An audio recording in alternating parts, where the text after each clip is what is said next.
Sahabat Kristus, salam jumpa kembali dalam kasih-Nya dalam renungan harian GKI Kuitang hari ini bersama saya, Pendeta Linda Watinima. Mari sahabat, kita merenungkan firman Tuhan dari Lukas pasal 4 ayat 16 sampai 30. Kita akan membaca dan merenungkannya. Sebelumnya kita berdoa, kita minta pertolongan Roh Kudus. Mari berdoa. Ya Allah Bapa, sumber kasih karunia, kami bersyukur karena hari ini kami boleh merenungkan sabda-Mu.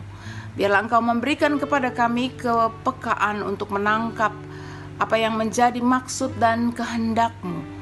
Kami mohon di dalam nama Putra-Mu Yesus Kristus. Amin. Inilah Lukas 4 ayat 16 sampai ayat 30. Ia datang ke tempat ia dibesarkan dan menurut kebiasaannya pada hari Sabat ia masuk ke rumah ibadat lalu berdiri untuk membaca.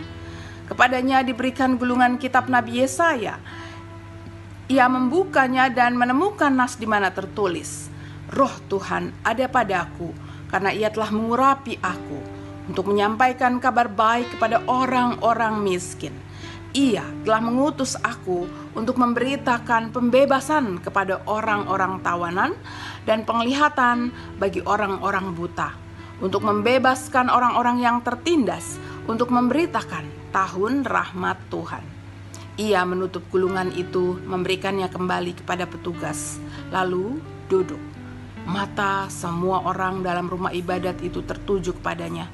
Ia mulai berkata kepada mereka, katanya, pada hari ini genaplah nas ini ketika kamu mendengarkannya. Semua orang itu membenarkan dia dan mereka heran akan perkataan penuh rahmat yang diucapkannya. Lalu kata mereka, bukankah ia ini anak Yusuf? Kemudian berkatalah ia kepada mereka, tentu kamu akan mengatakan pepatah ini kepadaku, hai tabib, sembuhkanlah dirimu sendiri. Perbuatlah di sini juga, di kampung halamanmu ini, segala yang kami dengar yang telah terjadi di Kapernaum. Katanya lagi, sesungguhnya aku berkata kepadamu, tidak ada nabi yang diterima di kampung halamannya sendiri. Aku berkata kepadamu dan kataku ini benar, pada zaman Elia terdapat banyak janda di Israel ketika langit tertutup selama 3 tahun dan 6 bulan, dan ketika kelaparan yang dahsyat menimpa seluruh negeri. Namun Elia diutus, bukan kepada salah seorang dari mereka, melainkan kepada seorang janda di Sarfat, di tanah Sidon. Pada zaman Elisa banyak penderita sakit kulit menular di Israel, dan tidak seorang pun dari mereka yang ditahirkan selain Naaman orang Syria itu. Mendengar hal itu, semua orang di rumah ibadat itu sangat marah.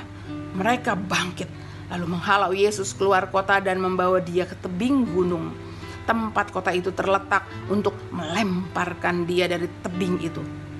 Tetapi ia lewat di tengah-tengah mereka, lalu pergi. Demikianlah Injil Tuhan Yesus Kristus.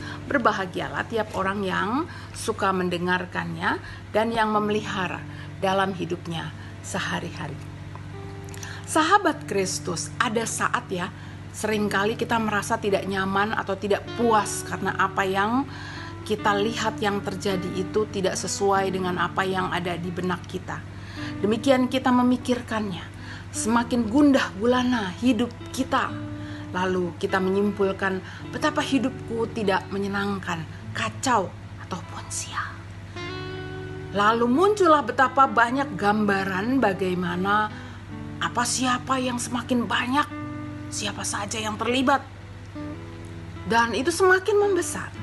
Anehnya pula sahabat, semakin kita melihat ketidakpuasan atas kegagalan, kekacauan, atau apapun namanya lagi, mengapa ya, itu malah jadi tak bisa berhenti dan tidak selesai. Tahukah sahabat, jiwa yang tak puas itu telah menelan dan menularkan keresahan dan gundah gulanamu justru ke spektrum yang lebih besar, semakin membesar. Penglihatanmu pada sesuatu yang tak memuaskan, jika kau biarkan, itu akan membawamu terhanyut dalam penemuan bahwa dirimu jadi tenggelam dalam kekecewaan dan lalu kekhawatiran dan kekecewaan yang tidak berujung. Bisakah kita membayangkan para orang-orang itu, bagaimana orang Nazaret dapat membenci Tuhan Yesus begitu rupa ya? Diawali oleh diri yang membiarkan kekecewaan menguasai, bahwa ia ini yang begitu terkenal hanyalah anak sini, dan lalu anak tukang kayu. Lalu jadi malah tak dapat menerima sedikit pun apa yang disampaikannya tentang diri mereka. Bukannya merenung dan memperbaiki diri, malah lalu mengusirnya. Mereka telah mendengar tentang kata-kata indah yang diajarkan Tuhan Yesus. Bukannya menerima dan lalu mengikut Dia, namun jiwa mereka lebih suka dikuasai oleh penolakan, sehingga mereka dikuasai oleh kemarahan dan penolakan itu bahkan hendak membunuhnya. Padahal dia itu telah dipilih Allah, dan dari sejarahnya ia adalah Sang Mesias yang telah dinantikan itu. Bagaimanakah hal ini tertutup bagi jiwa orang banyak itu? Mereka tidak terbuka atas segala kemungkinan bagaimana Tuhan Allah dapat hadir dan menjadi juru selamat. Jika mereka terbuka, tentulah mereka akan melihat keindahan firman yang disampaikannya dan dapat memahami sejarah keselamatan yang telah mengalir dalam tubuhnya.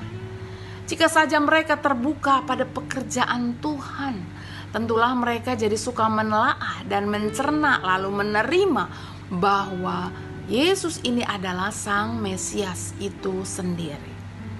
Nah, umat Tuhan yang dikasihi oleh Tuhan Yesus, biarlah kita mulai sekarang dan seterusnya memohon agar jiwa kita dibukakan selalu oleh Roh Kudus untuk mampu menangkap, memahami bagaimana dan di mana Tuhan kini sedang bekerja di tengah-tengah kehidupan kita. Mintalah Tuhan untuk kita suka menoleh sedikit dan melihat dan menemukan jalan kasih dan kebaikan Tuhan. Jika di hadapan kita ada jalan buntu, maka biarlah Tuhan menolong kita.